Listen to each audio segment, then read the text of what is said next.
සුබ දවසක් ඔයාලා හැමදෙනාටම. ගොඩක් සාදරයෙන් පිළිගන්නවා IQ help එකකින් ගෙන අපේ අලුත්ම වීඩියෝ එකට. එහෙනම් අපි වැඩි වෙලා ගන්නේ නැතුව අද දවසේ අපේ පළවෙනි ප්‍රශ්නෙට යමු.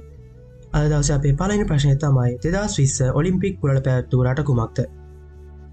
A. චීනය, B. ජපානය, C.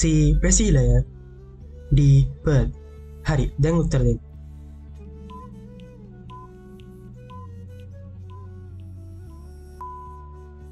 පිළිතුර තමයි B. ජපානය.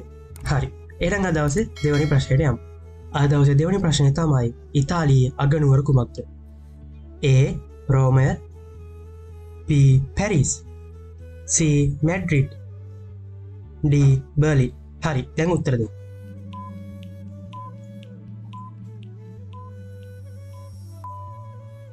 පිළිතුර තමයි A. රෝමය. හරි, එහෙනම් අද දවසේ තුන්වෙනි ප්‍රශ්නයට යමු. අද දවසේ තුන්වෙනි ප්‍රශ්නය තමයි ඇමරිකා එක්සත් ජනපදයේ පළමු ජනාධිපතිවරයා කවුද?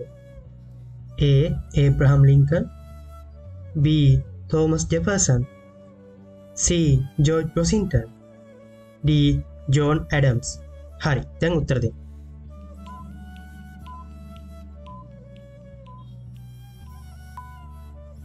පිළිතුර තමයි C. George Washington. හරි, කලින් වීඩියෝවල වගේම අදත් අපි වීඩියෝ එකේ අවසානට ඔයාලට හිතන්න ප්‍රශ්නයක් ගෙනාවා.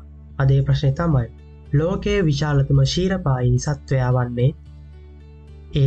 අප්‍රිකානු අලියා, B. නිල් තල්මසා, C. ජිරාෆ්, D. හිමවලසා. හරි, ඔයාලා හිතන්නේ මොකද්ද උත්තරය කියලා? උත්තරය දන්නවනම් කමෙන්ට් එකක් දාන්න. ඒ වගේම ඔයාලා ගත්ත ලකුණු ප්‍රමාණයත් කමෙන්ට් කරගෙන යන්න අමතක කරන්න එපා. එහෙනම් තවත් වීඩියෝ එකකින් හමු වෙන බලාපොරොත්තු වෙන අදට සමු ගන්න. සුබ දවසක්.